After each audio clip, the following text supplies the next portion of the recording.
नमस्कार मित्रों, टेस्ट आपका हुआ था और कुछ स्टूडेंट से मैंने पूछा भी है और काफी हद तक उनके आंसर उन्होंने सही दिए हैं। जिनके 15 प्रश्न आए और 15 में से 12 जिसने सही किए हैं, बहुत अच्छी जगह पर है, अच्छा परफॉर्मेंस है उनका। और जिनके 20 प्रश्न आए और उनके 18 या 19 तक अगर राइट हुए तो अच्छी बात है। और जिनके गलत हुए हैं 2 या 3 जो भी गलत हुए, तो आपने ये नोटिस किया होगा कि क्यों गलत हुए, देखा आप लोगों ने। चलिए मैं एक बार उत्तर बता दूं उन सबके। नहीं रहने दो, इसमें कौन खोल लेगी, है मेरे पास पेपर, सबके पास है। वैसे पेपर दे ही रखा आप लोगों ने, मैं आंसर बोल दूंगा डायरेक्ट।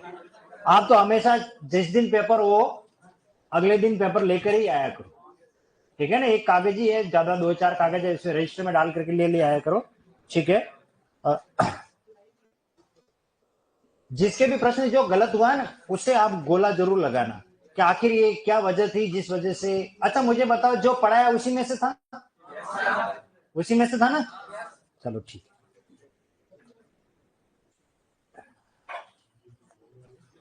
46 से स्टार्ट है इस पेपर में। मुझे नहीं पता आपके पास कौन सा पेपर है, अगर यही है तो सबके पास सेम ही होगा।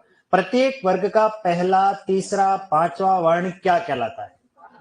देखो मैंने एक बात कही थी, विषम संख्या मतलब 1, 3, 5 जो विषम संख्या मतलब अल्प प्राण, इसलिए यहां पर अल्प प्राण है। सबने अल्प प्राण किया होगा, शाबाश। उत्क्षिप्त व्यंजनों का अन्य नाम, देखो उत्क्षिप्त व्यंजनों का अन्य नाम है ताड़न जात, यही राइट किया सबने। अगर किसी ने प्रकंपित किया है तो प्रकंपित तो र होता है, पार्श्विक कौन होता है, ल होता है। और लुंठित, ये इस पे बिंदी लगा दो, ये टाइपिंग एरर है, ये ल के ऊपर बिंदी लगा लो आप। ये लुंठित है, ये लुठित लिखा ना, ऊपर बिंदी रह गई, ये टाइपिंग एरर है, ठीक है, इसे बिंदी लगा लेना। चलो ओके। अगला असंगत कौन सा है? देखिए अल्प प्राण। देखिए अगर वास्तव में देखो इस पेपर में इस प्रश्न का उत्तर यहाँ पर भी है, थोड़ा दिमाग लगाए, नहीं आ रहा है तो यहाँ अपन लगा सकते हैं। ऐसा भी कोई होगा जिसने यहाँ अगर गलती की है तो वो एक अच्छा विद्यार्थी नहीं मान सकता, अच्छा पेपर देखने का उसको नजरिया नहीं है। इसका उत्तर हमें मिल गया है, अल्प प्राण 1, 3, 5 है, तो फिर ये प्रश्न तो आपका गलत होना नहीं चाहिए, ठीक है। तो इसमें अल्प प्राण 1, 2, 3 ये गलत दे रखा है, बाकी महाप्राण 2, 4 होते हैं, बिल्कुल सही है। गोश 3, 4, 5 होते हैं, सही है। अगोश 1, 2 होते ही है। अंतस्थ व्यंजन य और व, देखो हालांकि य र ल व होते हैं, लेकिन मैंने इसको घुमा करके दिया है कि अब किस ऑप्शन में दोनों के दोनों है, तो वो यह व। एक में देखो र है पर म नहीं है, एक में व है पर फ नहीं है, एक में च और छ तो होते ही नहीं है, तो बचा कौन? य और व। रस स्वरों में सम्मिलित नहीं है, चौथा ऑप्शन ओ, बड़ा ओ क्योंकि दीर्घ स्वर है, ओके। निम्नलिखित में से किस विकल्प में सभी अघोष व्यंजन ध्वनियां? तीसरा राइट है, क, स और छ, शाबाश।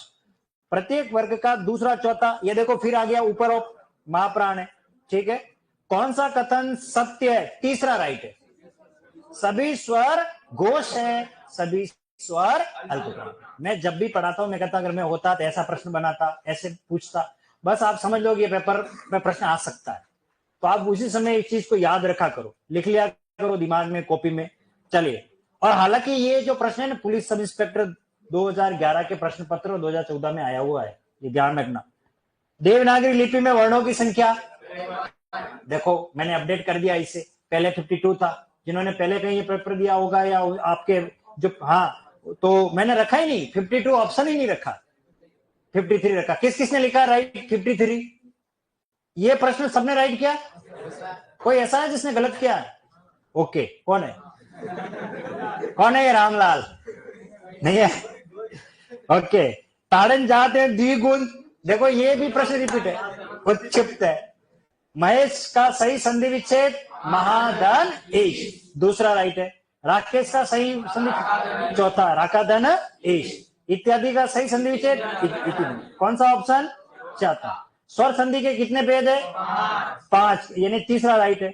अन्वय का संधि विच्छेद अनु प्लस अय,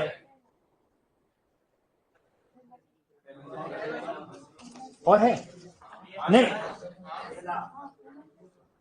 परंतु इसमें प्रश्न कम कैसे हो गए भाई? ओके ओके, और लो, तो ये एक ही बेस, तो आपके 15 ने ऐसे कैसे कर दिए? मैंने जो क्वेश्चन दिया एक ही क्वेश्चन। हाँ, परंतु अब इन लोगों के पास तो होंगे भी नहीं, है ना? प्रत्यपकार का सही संधि विच्छेद है प्रत्युधन अपकार। इसमें मुझे पता है किसने गलती की होगी। पहला ऑप्शन राइट किसने किया? थर्ड बेस से किसने किया? शाबाश, अच्छा, बहुत बढ़िया। पर्यवेक्षक में कौन सी संधि है? यण संधि के अतिरिक्त गुण संधि, सही है।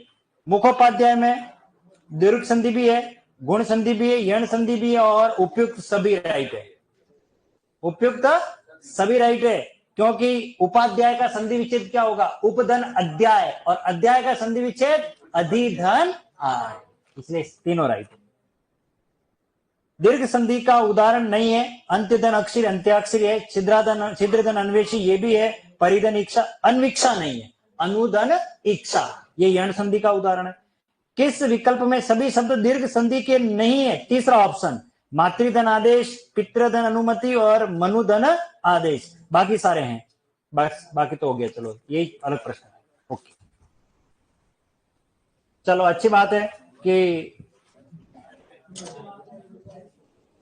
लेकिन अब की बार जब पेपर हो तो पूरे में से पूरे प्रश्न राइट होने चाहिए।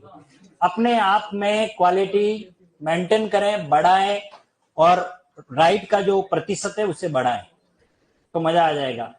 अच्छे से अच्छे परीक्षार्थी के यही गुण है कि हमेशा अपडेट रहें, और जो कमी रही उसमें सुधार करें, और जिनके प्रश्न गलत हुए तो उसको, हो सकता है जल्दबाजी में, हड़बड़ाहट में किसी के आता हुआ भी गलत हुआ होगा, होता है कई बार। मुझे अच्छी तरीके से याद है, जब मैं पहली बार आरपीएससी के किसी एग्जाम में मेरे ड्यूटी लगी थी, तो मैं, वो रो होती है, उस रो में एक लड़का इधर बैठा है, एक लड़का इधर बैठा है, इस तरीके से वो राइट आंसर मतलब उसने कॉपी के अंदर तो राइट सही किया, लेकिन ओएमआर में जब वो भर रहा था तो 65 नंबर का क्वेश्चन था, और उसने 55 नंबर पे 55 पे गोला लगा लिया, क्योंकि नंबर तो सेम ही होते, 5 का ही अंतर है, और उसने गलती कर दी।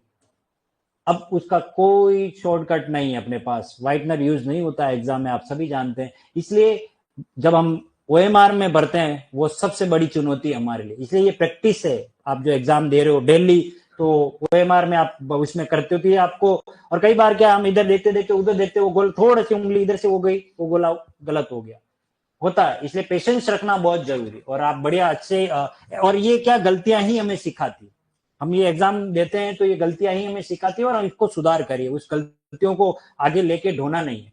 अब बात करते हैं जहां हमने बात खत्म की थी वीकेंड पर, अयादी संधि पढ़ा रहा था, अंतिम 4 स्वरों, अब कॉपी बंद कर लो अभी फिलहाल।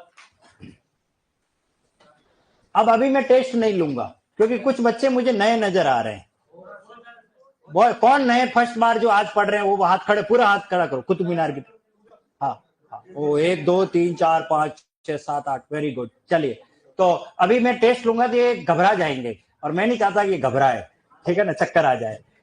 हाँ हाँ, आप बहुत, ये देखो कितने अच्छे हैं भाई, ये बालक मुझे सबसे अच्छा प्रिय लगता है, रामलाल। ये रामलाल है, ओके। आज रामलाल की कहानी सुनाऊंगा वहां जाते जाते, ओके। चलिए, हाँ, तो बात करते हैं, स्वर संधि मैंने पढ़ाई थी, स्वर संधि के 5 पेज में पढ़ा चुका हूं, दीर्घ, गुण, वृद्धि, यण, अयादी। अयादी संधि का टेस्ट बाकी है, अभी नहीं लूंगा, बाद में लूंगा, ठीक है। बहुत सारे उदाहरण है, कल लूंगा। आते ही सबसे पहले किसका टेस्ट लूंगा? अयादी संधि का। लेकिन आज जिस संधि पर आ रहे हैं, उस संधि की बारे में हम बात करें, और बहुत गहराई से इसको पढ़नी है, क्योंकि मैं इसमें आपको ज्यादा पढ़ाने वाला हूं, लेकिन परीक्षा में कहां से प्रश्न आएंगे, वो 3 ही नियम। हम जिस संधि की बात करें वो संधि है हमारी व्यंजन संधि। व्यंजन संधि के लिए 3 बातें हैं, अगर स्वर के बाद व्यंजन आए, या व्यंजन के बाद स्वर आए, या व्यंजन के बाद व्यंजन आए, इन तीनों ही परिस्थितियों में परिणाम हमें व्यंजन मिलता है, इसलिए इस संधि का नामकरण हुआ है व्यंजन संधि। पूरी व्यंजन संधि में बहुत सारे नियम हैं, लेकिन एक प्रतियोगी परीक्षार्थी होने के नाते कम से कम हमें 3 नियम तो पढ़ने ही चाहिए। वो 3 नियम मैं आपको पढ़ाऊंगा, उसके अलावा भी खूब सारे पढ़ाऊंगा, लेकिन जब भी परीक्षा देने जाओ उस दिन इन 3 नियमों को जरूर पढ़ के जाना जो मैं बताने वाला हूं। और एक दिन का एक ही नियम पढ़ाऊंगा, एक दिन का एक नियम पढ़ाऊंगा, उससे रिलेटेड खूब सारे प्रश्न बने और आपकी वोकैबुलरी, आपकी शब्द संपदा बढ़ने वाली है, बहुत सारे शब्दों का नॉलेज भी होने वाला। लेकिन उससे पहले कुछ बच्चे नए आए, क्योंकि मैंने आपको कहा था कि व्यंजन संधि आते हमारे मस्तिष्क में 2 शब्द जरूर आएंगे, घोष और अघोष। पूरी संधि इसी पर चलती है, इसलिए घोष और अघोष के बारे में हमें पता होना चाहिए। जो नए आए उनके लिए ये कुछ चीजें मैं बता रहा हूं, लेकिन जो पहले पढ़ चुके हैं उनका भी रिवाइज हो जाएगा। घोष और अघोष का कंसेप्ट क्या है, ठीक है। तो पहले हम व्यंजनों पर बात करें। हमारे प्रामाणिक व्यंजनों की संख्या कितनी थी? 33। और याद करो, ये क, ये च, ये ट और ये क और ये प। क के बाद कौन आता है? ख। फिर कौन आता है? घ। फिर कौन आता है? घ। और फिर कौन है? अंग। च के बाद कौन आएगा? छ। फिर कौन आएगा? ज। फिर ज। और ये न्य। ध्यान रखें ये य है, त्र नहीं है। ट के बाद ठ, फिर ढ, और फिर ढ, और फिर अण। क के बाद थ, द, ध, न। फिर प के बाद फ, ब, भ, म। शाबाश, पहली कक्षा पास हो गए आज साहब। अरे इसके अलावा य, र, ल, व, फिर श। शाबाश, कितना अच्छा लग रहा है ना। ओके, अब देखिए ये क ख ग जो अपन ने पहले पढ़ लिए, इसमें देखिए क्रम है। ये पहले नंबर का, ये दूसरे नंबर का, ये तीसरे नंबर का, ये चौथे नंबर का, ये पांचवें नंबर। अब क्या होता है इसमें कि प्रत्येक वर्ग का पहला दूसरा ये वर्ग कहलाता है। क वर्ग, च वर्ग, ट वर्ग, त वर्ग और प वर्ग, बस यही है वर्ग। ऊपर वाले सारे वर्ग कहलाते हैं और ये उसका अधिपति है, यानी कि प्रधान सेनापति, और बाकी इनके पीछे ये सारे। और प्रत्येक में 5 वर्ण होते हैं हमारे, ठीक है। तो ये क, च, ट, त, प ये क्रम फिक्स होता है। अब इसमें क्या होता है? पहला और दूसरा, ये वाला प्रत्येक वर्ग का पहला दूसरा, पहला दूसरा, पहला दूसरा, पहला दूसरा, पहला दूसरा, पहला दूसरा, टोटल कितने हो गए? 10। और ये जो तीनों श मिले हैं ये और जोड़ दो, कितने हो गए? 13, अघोष कहलाते हैं। ये 13 कितने हैं? अघोष।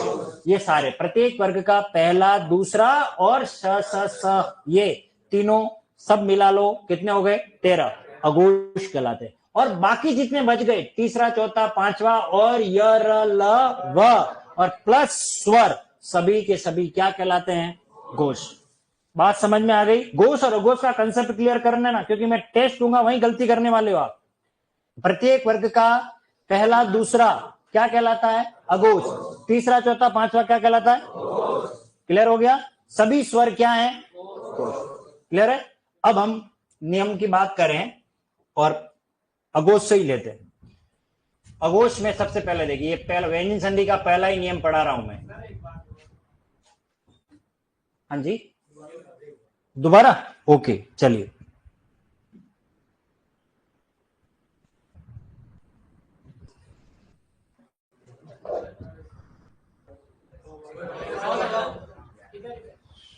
अरे रुको, चलो देखो इधर, ये प्रत्येक वर्ग का पहला दूसरा, पहला दूसरा, पहला दूसरा, पहला दूसरा, पहला दूसरा। अघोष, इसका मतलब क्या है? इसका अर्थ समझिए। घोष का मतलब होता है कंपन होना, गुंजन होना। फेफड़ों से जब हवा निकलती है तो स्वर तंत्रियों में बिना किसी कंपन के हवा मुख विवर से सीधी बाहर निकल जाती है, वो ये वर्ण है। क, ख, च, छ, ट, ठ, त, थ, प, फ और श, श, श, श। इनमें कोई गुंजन या कंपन नहीं होता। लेकिन घ, घ, ह, य, र तो स्वर तंत्रों में कंपन होता है, वाइब्रेशन होता है। गला पकड़ के चेक करने की आवश्यकता नहीं है, ठीक है। खाली ये याद रखना है, तीसरा, चौथा, पांचवा। क्लियर है? समझ में आ गया? ये सभी क्या कहलाते हैं? घोष। इसका दूसरा नाम है सघोष। दूसरा नाम क्या है? सघोष। क्लियर हो गया? चलिए अब हम बात करते हैं व्यंजन संधि के पहले रूल की बात करें, ये क, ये च, ये ट, ये त और ये प। ये देखिए, इनको प्रत्येक वर्ग का ये पहला है और ये सभी क्या है ये बताओ? अघोष। अघोष है, प्रत्येक वर्ग का पहला अक्षर क च ट त प ये अघोष है। ठीक है, इसके बाद अगर कोई घोष ध्वनि आ जाए, मैं घोष ध्वनि लिख रहा हूं। घोष ध्वनि का मतलब हो गया तीसरा, चौथा, पांचवा और सभी स्वर कोई भी आ सकता है, ये घोष ध्वनि का प्रतिनिधित्व करता है। ठीक है, तो क्या होगा, ये जो क है अपने ही वर्ग के तीसरे में बदल जाता है। क बदल जाता है ग में, च बदल जाएगा ज में, ट बदल जाएगा ड में और त बदल जाएगा द में और प बदल जाएगा ग में। तो इसका मतलब कि क च ट त प के बाद अगर कोई घोष ध्वनि आ जाए तो ये अपने ही वर्ग के तीसरे में बदलेंगे, तो क ख ग में बदलेगा, च छ ये ज में बदलेगा, ट ठ ये ड में बदलेगा, त थ द में बदलेगा और प फ ब में बदलेगा। बात समझ में आ गई आपको? सीधा सा नियम है कि क च ट त प के बाद अगर कोई घोष ध्वनि आ जाए ये अपने ही वर्ग के तीसरे में बदलेंगे। अपने ही वर्ग का मतलब कौन? लेफ्ट हैंड साइड वाला। किस में बदलेगा? अघोष घोष में बदल गया। ये सारे कौन है? ये घोष है। देखो क ख ग तीसरे नंबर पे आ रहा है, च छ ज तीसरे नंबर पे, ये तीसरा नंबर क्या है? घोष है। ये सारे के सारे घोष है। तो अघोष घोष में बदल रहा है। देखो सारा कंसेप्ट घोष और अघोष का ही आ रहा है। अब हम इनके उदाहरणों से समझते हैं, एक एक उदाहरण लेते हैं। ठीक है, सब शब्दों पर ही ध्यान देना क्योंकि बहुत सारे शब्द हैं। किस किस का उदाहरण कहां से भी आ सकता है परीक्षा में, इसकी कोई श्योरिटी नहीं है, पर शब्द हमें पता होना चाहिए। चलिए मैं सबसे पहले उदाहरण लेता हूं, सामान्य सा परंपरागत। यह है ऋक और इधर आ रहा है वेद। अब नियमानुसार देखो, क के बाद कौन आ रहा है? व यार अलावा घोष ध्वनि है, तो क बदलेगा ग में और ये बनेगा ऋग वेद। ऋग यानी ऋचा, ऋचा श्लोक, और सबसे पहला वेद कौन सा हमारा? ऋग्वेद। अब इसके टुकड़े करने का तरीका सीखो। जब भी ग नजर आए इस ग को बदलना है क में, तो ग को क में बदलेंगे तो ये बनेगा ऋक और सीधा इसमें क्या लिखना है? बस बात समझ में आ गई? ऋग वेद का मतलब है ऋचाओं का वेद। सबसे पहला वेद हमारा कौन सा है? ऋग्वेद। ऋक धन वेद क्या बन गया? ऋक। ऋक का मतलब है ऋचा, श्लोक कहा जाता है। ओके, चलिए अब कुछ अन्य उदाहरण ले लेते हैं। यह है वाक। देखो क आ गया और इधर आ रहा है दान और ये बनेगा वागदान। वागदान। ठीक है, वाक का मीनिंग होता है वाणी, दान का मतलब होता है देना। वाणी से जिसका दान हो जाए उसको कहते हैं वागदान। और ये उस जमाने की बात है जब दो व्यक्ति आपस में मिलते कभी, तो बोलते अगर तेरे लड़का हो गया और मेरे लड़की होगी, दोनों की शादी करवा देंगे।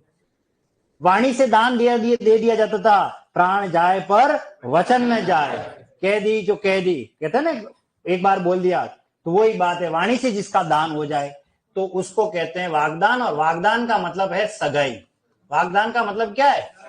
सगाई। आप यूं समझ लेना, प्लॉट ले लिया पर रजिस्ट्री बाकी है।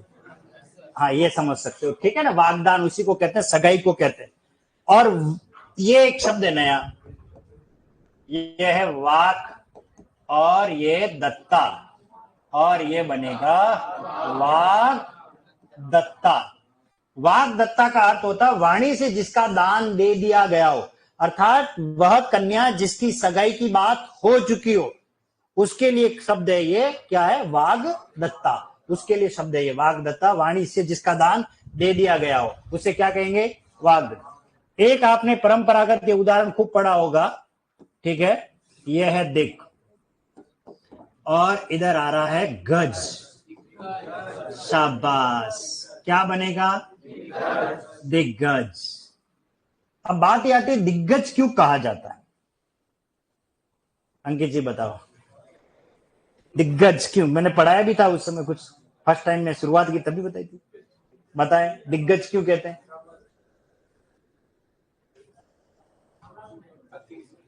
Yes sir.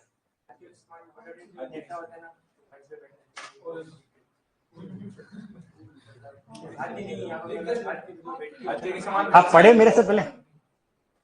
बस सही है। तो आपका उत्तर आपकी भाषा से समझ गया कि ये उत्तर मेरा ही स्टूडेंट दे सकता है, ऐसा बाकी कोई नहीं दे सकता, क्योंकि बहुत अच्छा उत्तर दिया। कहां से आप सर? अभी अभी क्लास ज्वाइन की? पहले आप हाल फिलहाल अभी पढ़ रहे हो कि आज ही आए हो? अच्छा ओके, चलो बहुत बढ़िया, बहुत अच्छा उत्तर दिया है। और जब मैंने पढ़ाया था तब भी मैंने बताया था ये बहुत अच्छा शब्द है, लेकिन इसकी निर्माण प्रक्रिया कैसी हुई उसको जानना बहुत जरूरी है। दिक् का अर्थ होता है दिशा। अभी आगे मैं पढ़ाऊंगा, अभी बताऊंगा, बहुत सारे इसके शब्द बनेंगे। दिक् यानी होता है दिशा, और गज का मीनिंग होता है हाथी, और इसका हिंदी अर्थ होता है दिशाओं के हाथी। दिशाओं के हाथी, इस दिग्गज शब्द का मीनिंग बता रहा हूं, दिशाओं के हाथी। अब दिशाओं के हाथी से क्या मतलब है, इसको जानने के लिए हमें जंगल की तरफ जाना पड़ेगा। दिमाग हमारा वहां जाए और पहले देखिए कि जंगल का सबसे बड़ा प्राणी होता है हाथी, और हाथी को सबसे प्रिय है भोजन। हाथी जहां पर भी होगा वहां दो चीज मिलेगी। नंबर एक, उसको अत्यधिक मात्रा में जहां खाना होता है हाथी डेरा वहीं लगाता है, और जहां पानी होता है हाथी वहीं रहता है, क्योंकि उसको पानी भी की जरूरत होती है।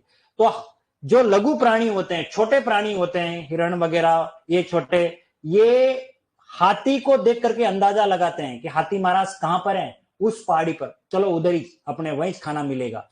क्योंकि हाथी के उसने पहले, क्योंकि हाथी तो हाइट में ऊंचाई में ज्यादा, उसको देख लेता कहां पर खाना है, वो वहीं चला जाएगा। और छोटे प्राणी हाथी को देख करके अंदाजा लगाते हैं, दिशा का ज्ञान करते हैं कि अच्छा उस जगह पे अपन को जाना, तो वो उसकी जगह पे चला। अब वहां सारा खाना खत्म हो जाता है, तो हाथी फिर खड़ा होकर के देखता किधर है, अच्छा उस मंगरी पे भोजन की व्यवस्था है, चलो अपन उधर ही चले जाते हैं। और उसके पीछे पीछे लघु प्राणी जो होते हैं वो उनके साथ चले जाते हैं। ये दिशा का क्या करवाते हैं हमें? ज्ञान। इसलिए इसे दिशा का क्या कहा गया है? हाथी कहा गया, नंबर एक। अब देखिए इसी से मिलता जुलता एक शब्द है, वो दीर्घ संधि से संबंधित, और वो है सिंहावलोकन। ये एक शब्द है सिंहावलोकन,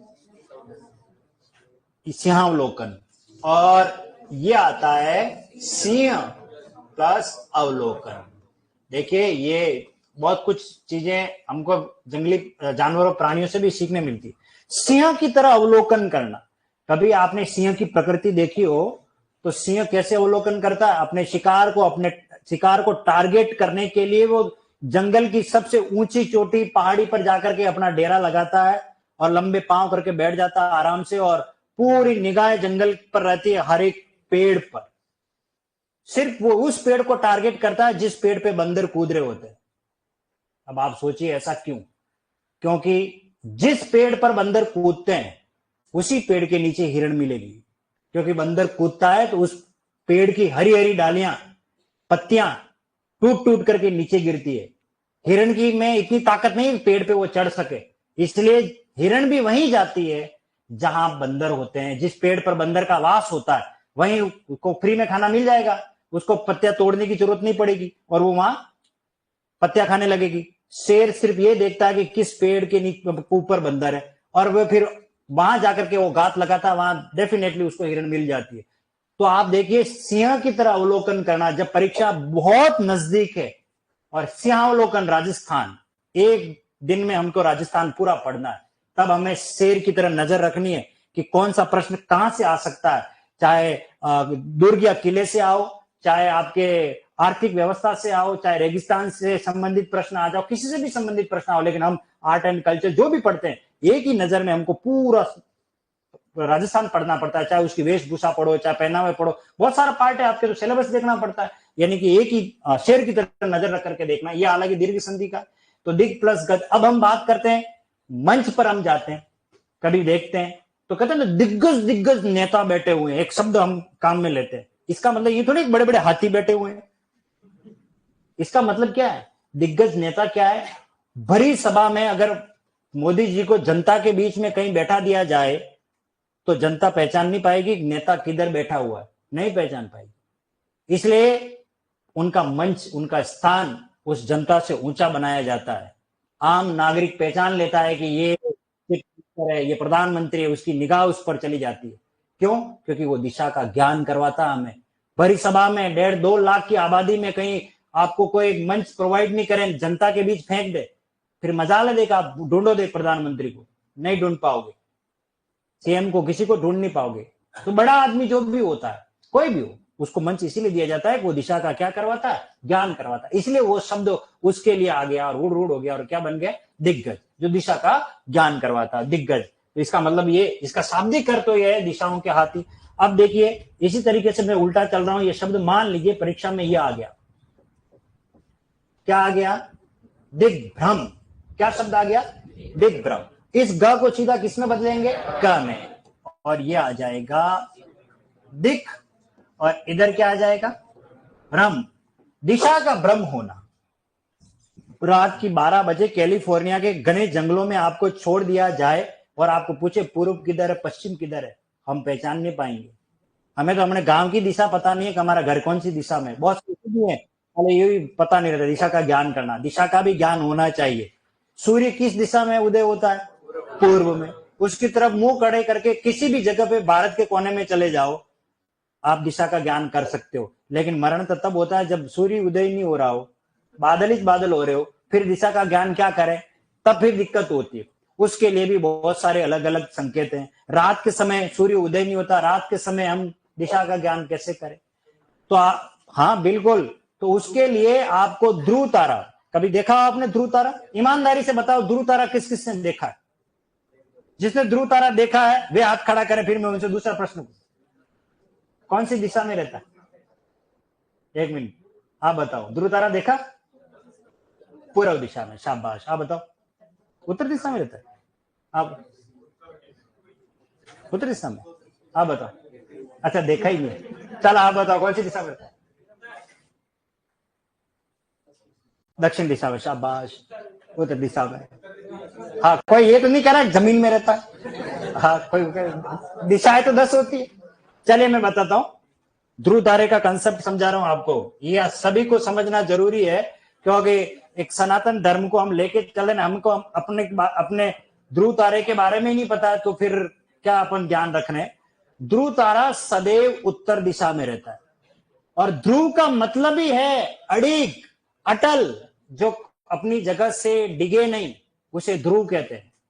ध्रुव का मतलब बता रहा हूं, जो अपनी जगह से कभी हिलता नहीं, वहां से कभी जाता नहीं, उसे ध्रुव कहा जाता है। ध्रुव का मीनिंग है अटल है।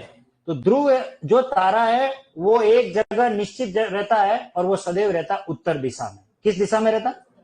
और उसकी विशेषता बता रहा हूं। सिटी में ध्रुव तारा देखने जाओगे नहीं मिलेगा, कि जैसे आसमान तो आपकी रोड लाइट नजर आएगी आपको, क्योंकि वो आपके आंखों में रोशनी ऐसे डालती है कि ध्रुव तारा आपको नजर ही नहीं आता। ध्रुव तारा दिखता है गांवों में, क्योंकि गांव में कोई रोड लाइट नहीं होती है, छत पे आराम से सो, और चांदनी रात जब होती है ना गर्मियों के दिनों में, उस समय देर में बता रहा हूं, मई जून, क्योंकि मेहनत खूब देखा है, मेहनत गांव का परिवेश जिया, इसलिए बता रहा हूं।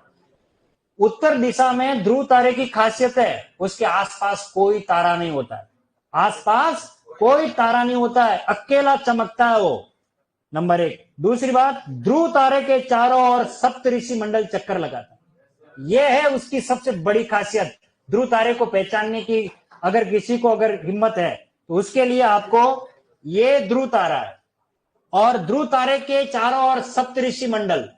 अब मरण तो तब होता है सप्तऋषि मंडल ही नहीं जानते हम, ये है सप्तऋषि मंडल, ये आकृति है, 7 तारे होते हैं। पर ध्यान रखना, उस ध्रुव तारे को पहचानने की भी आपको टेक्निक बता रहा हूं, कभी देखना प्रैक्टिकली।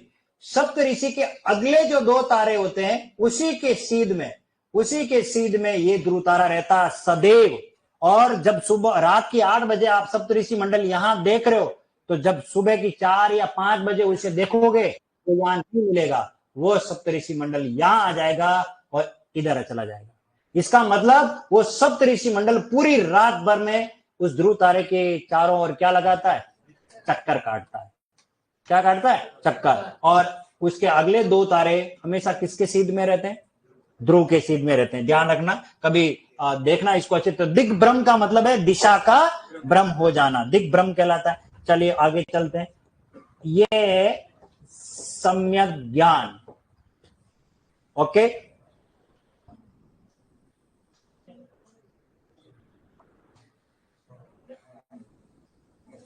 कौन से बैच में थे आप? और पढ़े हो मेरे से? कौन से? हाँ, भूलता नहीं हूँ इसलिए। देखो, इस ग को किसमें बदलेंगे? बहुत इंटेलिजेंट है।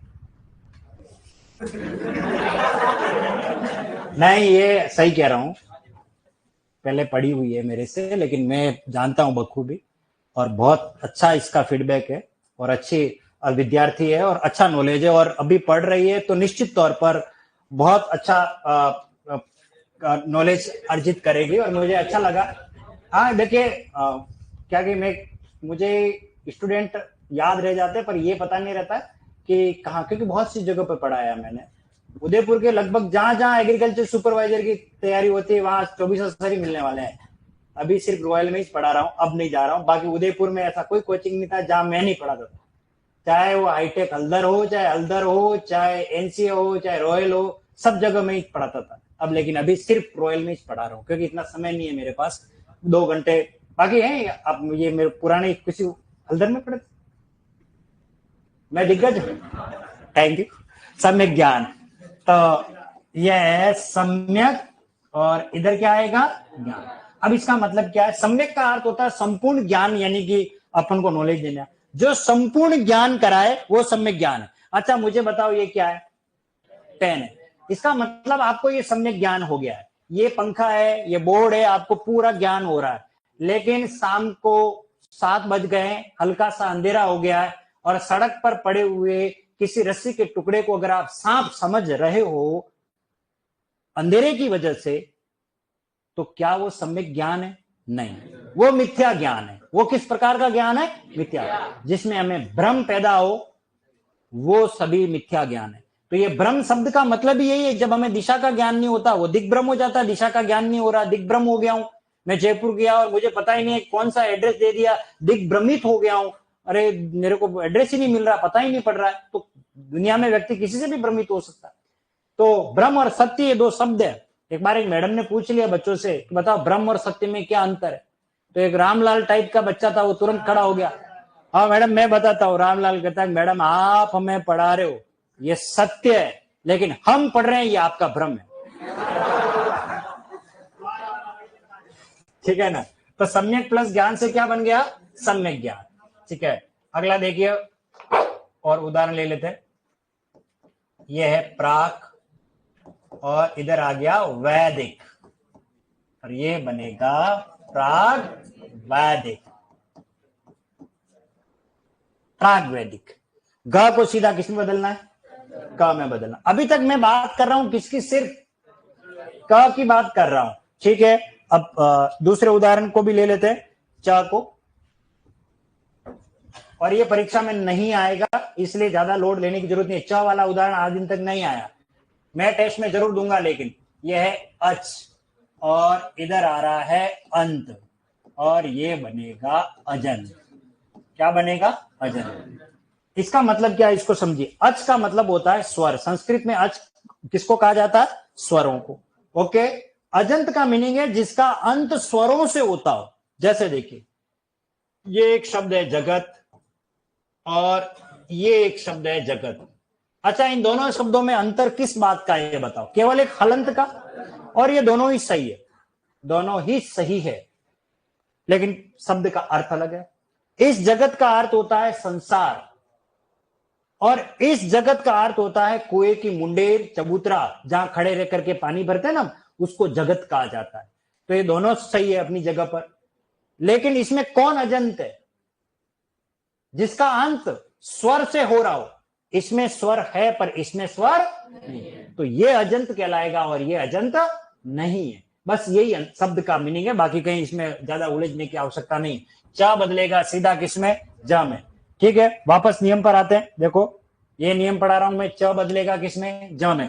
ट बदलेगा ड में। तो कैसे बदलेगा ड में, उसको भी देख लेते हैं। ये है शट। शट का मीनिंग होता है 6, 6, और इधर आ रहा है आनंद। और ये बनेगा षडानन। ध्यान रखना ये शब्द कम से कम 2-3 बार मैं पढ़ाऊंगा। षट का मतलब 6, आनन का मीनिंग होता है मुख। आनन यानी होता है मुख, जिसके 6 मुंह है, ऐसा देवता है षडानन। कार्तिकेय को कहा जाता है। किसको कहा जाता है? कार्तिकेय। कार्तिकेय ये गणेश के भैया है, गणेश भगवान गणेश के भाई है, जिनका वाहन मयूर है, मोर जिनका वाहन है, मयूर वाहन जिनको कहा जाता है। भगवान शिव के ये पुत्र है कार्तिकेय, ठीक है। गणेश और शिव माने जाते हैं, ठीक है। तो 6 माताओं ने, 6 कृतिकाओं ने इनकी परवरिश की थी, इसलिए इनको क्षण मातुर, आगे और संधि में आएगा, मैं पढ़ाऊंगा। उन्हें क्षण मातुर भी कहा जाता है और षडानन भी कहा जाता है कि 6 कृतिकाओं ने अपने रूप उसको दिया, इसलिए वो 6 मुख वाला देवता माना गया, इसलिए षडानन कहा जाता है। षटधन आनन षडानन, ठीक है। इसी प्रकार से देखिए अगला उदाहरण ले लेते हैं। यह है षट और इधर आ गया यंत्र, और ये क्या बनेगा? षड्यंत्र। क्या बनेगा? षड्यंत्र। षट धन यंत्र क्या बना? षड्यंत्र। अब यहां देखिए, यहां ड आधा आ रहा है, पर यहां ड पूरा आ रहा है। क्यों आ रहा है? यही सीखना है। यहां स्वर आ रहा है, आ रहा है क्या? यहां स्वर आ रहा है? नहीं। तो इस तरीके से इसी को वापस में बैक लेके उदाहरण समझाता हूं। देखो थोड़ा इसको देखते हैं। ये ग आधा है, ये ग आधा है, ये भी ग आधा है, ये भी ग आधा है, इधर ग आधा है, इधर ग आधा है, इधर भी ग आधा है। क्यों है? क्योंकि एक भी उदाहरण स्वर वाला नहीं लिया मैंने। लेकिन अब मैं ग पूरा लेके बताता हूं। ये दिख, और इधर आ रहा है अंबर। क्या बन गया? दिगंबर। देखो अच्छी तरह से समझिए इसको। दिक यानी दिशा, अंबर यानी वस्त्र। दिशा ही जिसका वस्त्र हो, वे साधु संत जो अपने तन पर कपड़ा नहीं रखते हैं, जिसे नागा साधु भी कह सकते हो, एक धर्म विशेष कह सकते हो, है ना, जिसके दिगंबर धर्म भी होता है जैनों में, जिसके तन पर कपड़ा नहीं, दिशा ही जिसके लिए वस्त्र का काम किया जाता हो, उसे दिगंबर। अंबर यानी वस्त्र भी होता है, अंबर यानी आकाश भी होता है, लेकिन यहां अंबर का मतलब है वस्त्र। तो यहां अ की वजह से ग कैसा हो गया? पूरा। एक उदाहरण और ले लेते हैं। जैसे ये आ गया वागीश। क्या लिखा है ये? वागीश। इस ग को बदलो क में, और इधर आ जाएगा एस, वागीश। इसी तरह से अब मुझे ये बताओ, ये सिंपल सा शब्द दे रहा हूं, वागीश्वरी। ये बनेगा वाक धन ईश्वरी। वाक कहते हैं वाणी को, और ईश्वरी यानी देवी। वाणी की देवी कौन है? सरस्वती। ये वागीश्वरी सरस्वती को कहा जाता है, बहुब्री समास है। मैंने पहले ही बताया, जितने भी देवी देवताओं के पर्यायवाची सब बहुब्री है। इसका विग्रह होगा वाक की ईश्वरी है जो वह, वाक की देवी है जो वह, सरस्वती को कहते हैं वागीश्वरी, ठीक है। यहाँ ग पूरा क्यों आ रहा है? क्योंकि स्वर है, इसलिए। ये ध्यान रखना। मैं टेस्ट में ऐसे ही शब्द दूंगा, स्वर है या नहीं है ध्यान रख करके फिर संधि विच्छेद करना है। षटधन यंत्र से क्या बन गया? षड्यंत्र। षटधन आनंद से क्या बना? षडानंद। इसी प्रकार से देखिए, यह है षट, और इधर आ गया रस, और क्या बनेगा?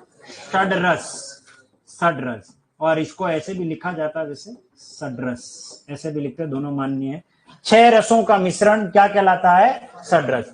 तो ट बदलेगा ड में। ये वो वाले उदाहरण थे, क च ट, और फिर उसके बाद कौन आता है? त। अब त के उदाहरण ले लेते, ठीक है। सबसे प्रसिद्ध उदाहरण पहले लेंगे। यह है जगत, और इधर आ रहा है ईश, और क्या बनेगा? जगदीश। अब देखिए यहां द पूरा हो गया। क्यों हुआ बताओ? स्वर आ रहा है। जगत का मतलब संसार, इसका मतलब स्वामी, जो पूरे संसार का स्वामी है उसे क्या कहते हैं? जगदीश। और विष्णु को कहा जाता है, ठीक है। जगदीश विष्णु को कहते हैं, भगवान, ठीक है। जगत धनीश जगदीश। इसी तरीके से देखिए, ये है जगत, और इधर आ रहा है अंबा।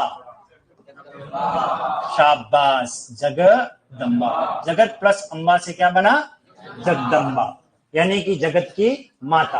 अंबा यानी कौन है? माता, ठीक है। जगत प्लस अंबा जगदम्बा बनेगा।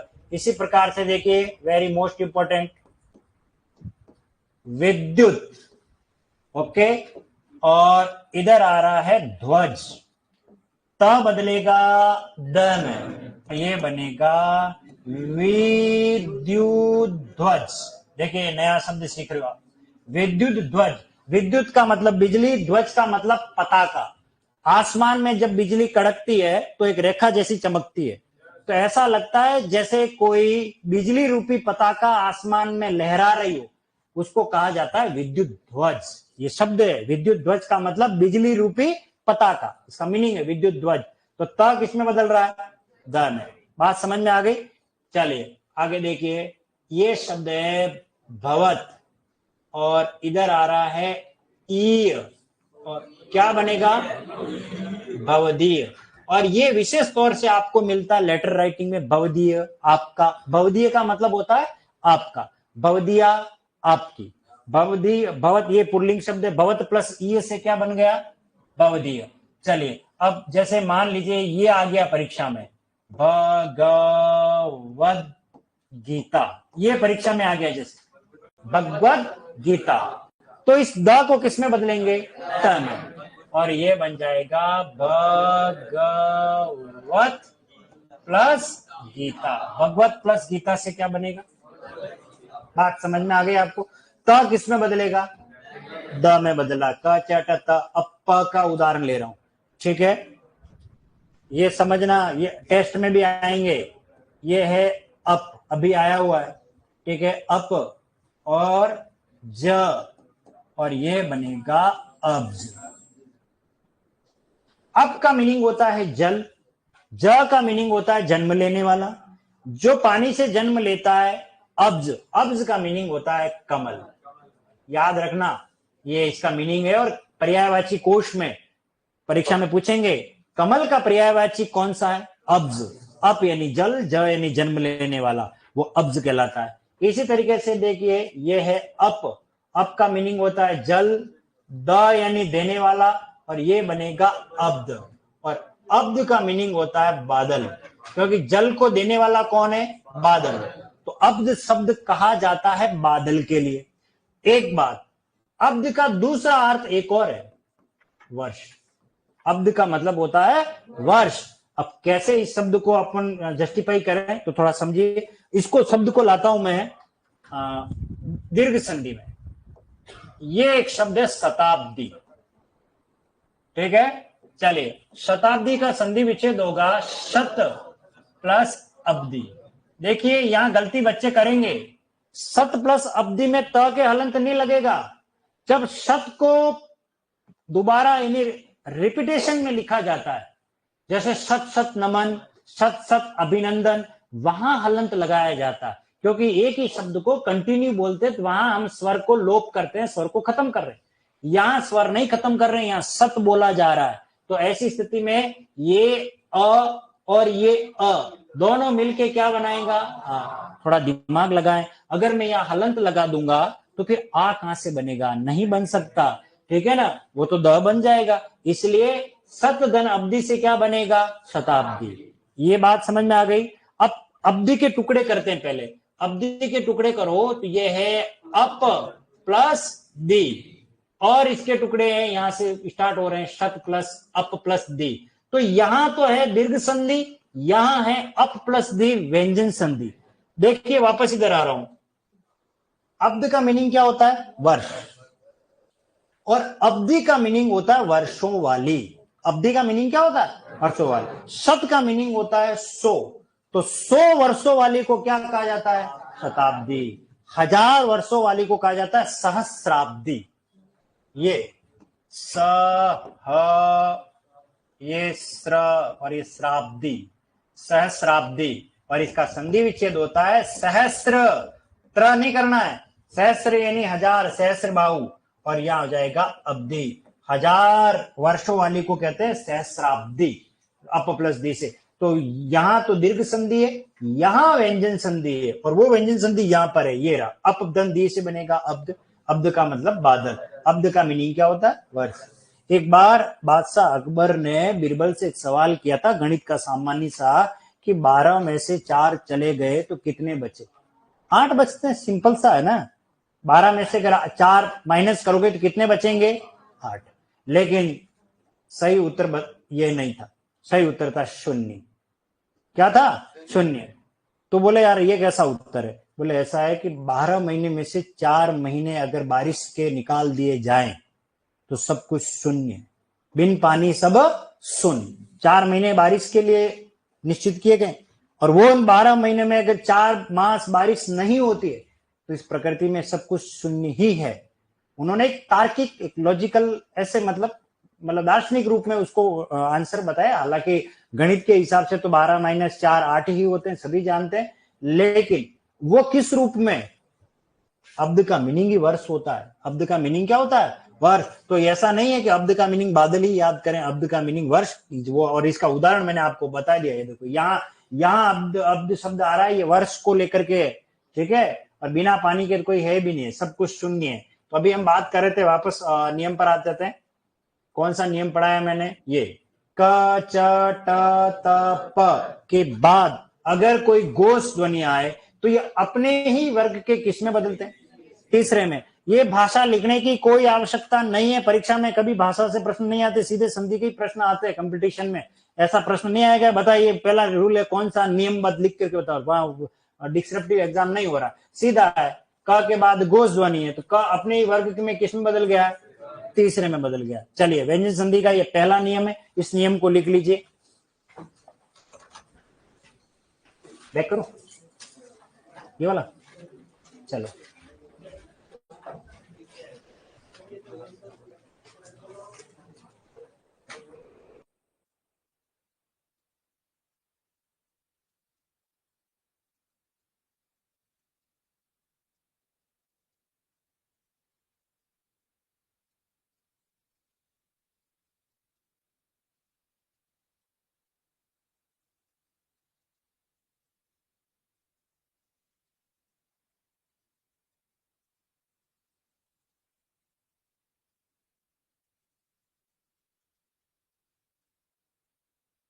जो नए आए उनके लिए मैं थोड़ा यहाँ लिख देता हूं। कंपन के आधार पर मैंने वर्ण पढ़ाए थे। 2 प्रकार के हमारे होते हैं। एक तरफ होते हैं अघोष, अघोष, और एक तरफ होता है हमारा घोष। ठीक है। अघोष की संख्या कितनी है? 13, और घोष व्यंजनों की संख्या कितनी है? 20। तो यहाँ अघोष कौन कौन से होते हैं?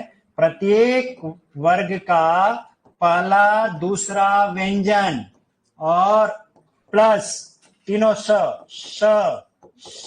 और स अघोष कहलाते हैं। घोष के लिए प्रत्येक वर्ग का तीसरा चौथा पांचवा, प्रत्येक वर्ग का तीसरा चौथा पांचवा व्यंजन और प्लस कौन कौन से?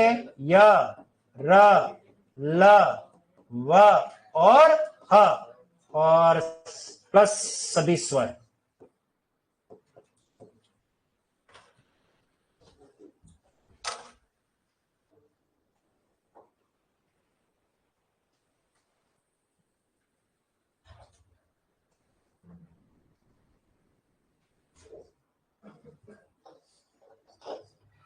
सत्यवादी में कौन सी संधि? कोई संधि नहीं होगी राहुल जी। सत्यवादी जो सत्य बोलता है, वादी यानी बोलने वाला, सत्य यानी कि जो सच है, इसमें कोई संधि नहीं है। ओके, सत्य धनवादी, सत्यवादी, बस ये एक संयोग है, संधि नहीं है।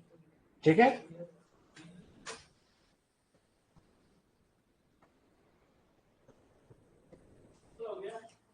नेक्स्ट आगे ले लें। ओके ओके,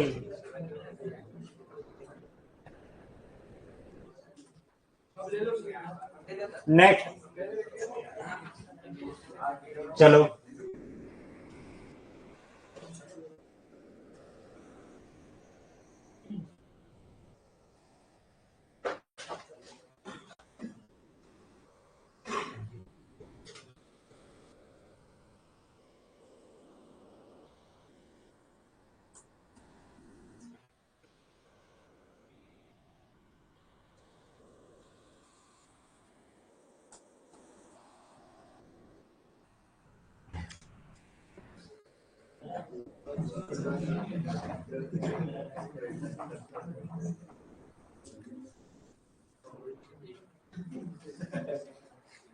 हलंत लगाना ध्यान रखना। परिणाम में ग, ज, ड, द और ब।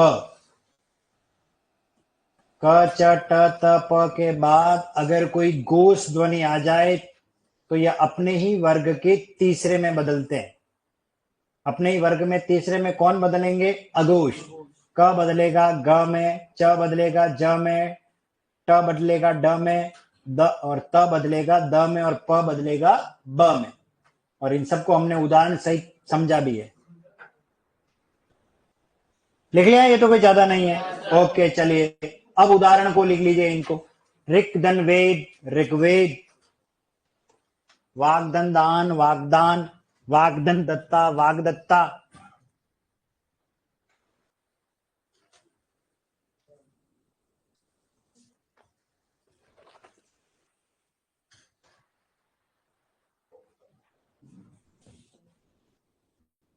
वो श्यामलोकन इस वाले रूल में मत लिखना, वो खाली समझाने के लिए लिखा, वो दीर्घ संधि में ही लिख लेना। आप आपकी कॉपी में जब मैंने दीर्घ संधि पढ़ाई ना, वहां कहीं लिख देना। शताब्दी को भी दीर्घ संधि में लिखना है, सहस्राब्दी को भी दीर्घ संधि में लिखना है। ये तो क्या है कि वो मैं दिग्गज शब्द पढ़ा रहा था ना, तो उसके रेफरेंस में मैंने पढ़ाया ये। ऐसा नहीं कि इसमें कहीं व्यंजन संधि में लिख के आ जाओ कि सर आपने पढ़ाया तो था। अक्कल की अठन्नी खर्च करनी है थोड़ी। और जब नहीं लिख पाओ तो उसके कोष्टक में दीर्घ संधि लिख दो, बस काम खत्म। कहीं वहां नहीं जाओ कोई बात नहीं, उसी शब्द के पीछे कोष्टक में दीर्घ संधि लिख लेना, ताकि याद रहे कभी पढ़ोगे 1857 में।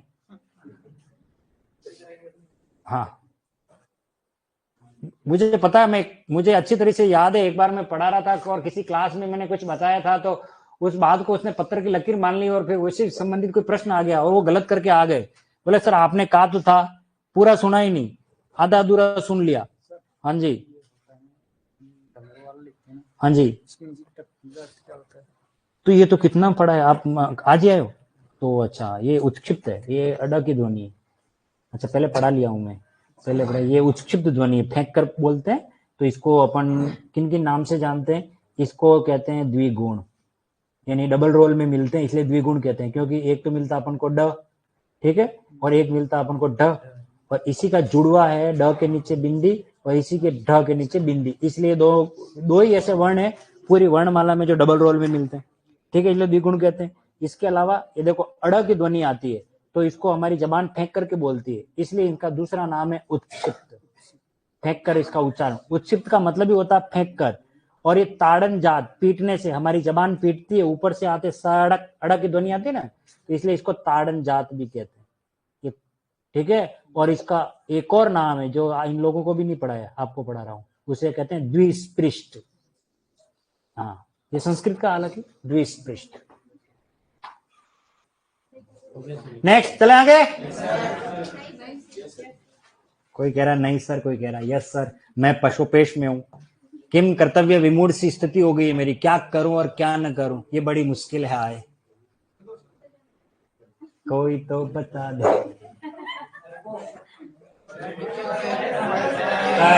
ये देखो इतने रो रहे हैं, देखो भी। अंकित जी जमा जमा के बर्फ लगा के लिखोगे तो ये सुबह हो जाएगी। लिख लिया, लिखो लिखो फटाफट। आपने लिख लिया?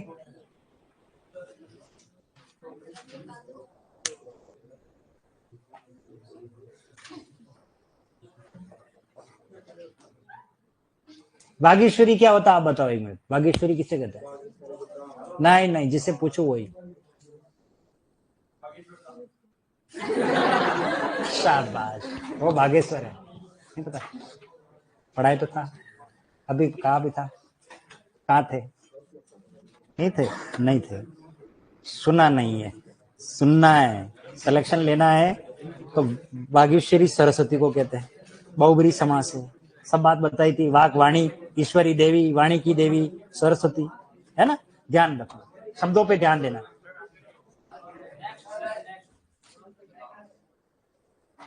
चलिए अच धन अंत अजंत। हाँ जी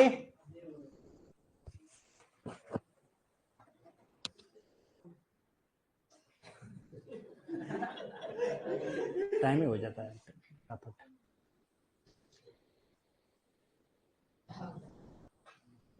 2 घंटे की क्लास चाहिए यार मुझे।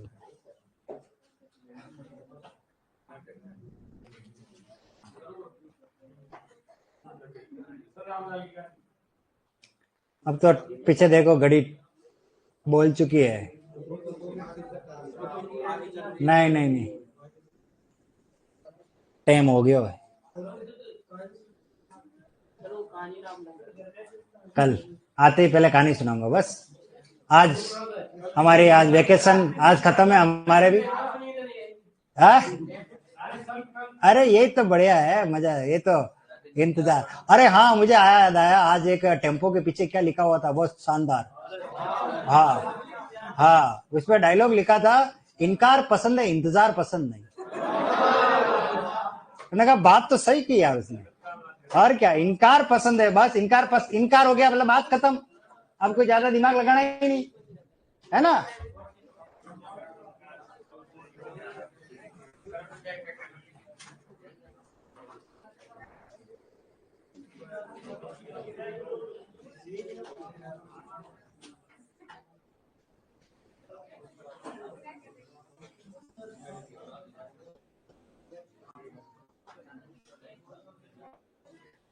हाँ जी राहुल जी, ज्ञान में घोष ध्वनि, हाँ, ज और य से बनता है ज्ञान। वो ज्ञान नहीं है, ज्ञान बोलते हैं वैसे। सही है वो। हाँ ये कौन है राहुल जी, बिल्कुल घोष ध्वनि है।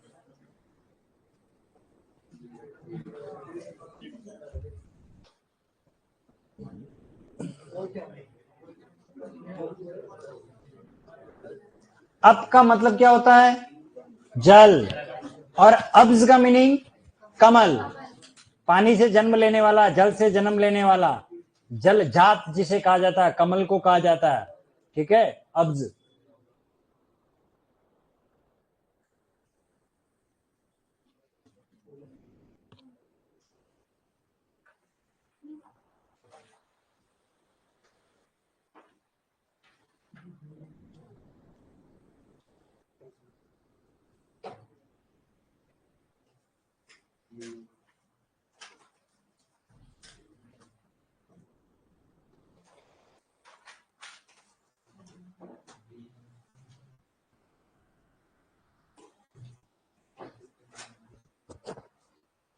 इस रूल को अच्छी तरीके से कल पढ़ के आना है।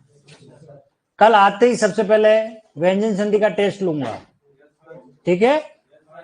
2 उदाहरण और लिख दो इसके अंदर, सहस्राब्दी और शताब्दी, ये दीर्घ संधि के हैं।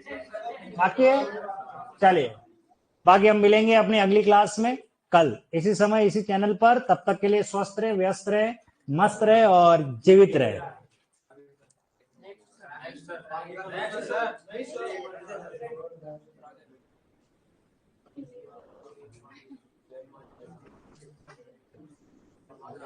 हमारे इतिहास में वागेश्वरी कुंभा की, अरे कुंभा की बेटी का नाम तो सरस्वती तो देवी है। कुंभा की बेटी तो बाद में, उससे पहले इतिहास वालों को कहो कि थोड़ा सनातन धर्म की तरफ जाएं। सरस्वती पहले है, कुंभा की बेटी तो बाद में। कुंभा तो अभी इसी युग का है, सरस्वती तो वाणी की देवी है।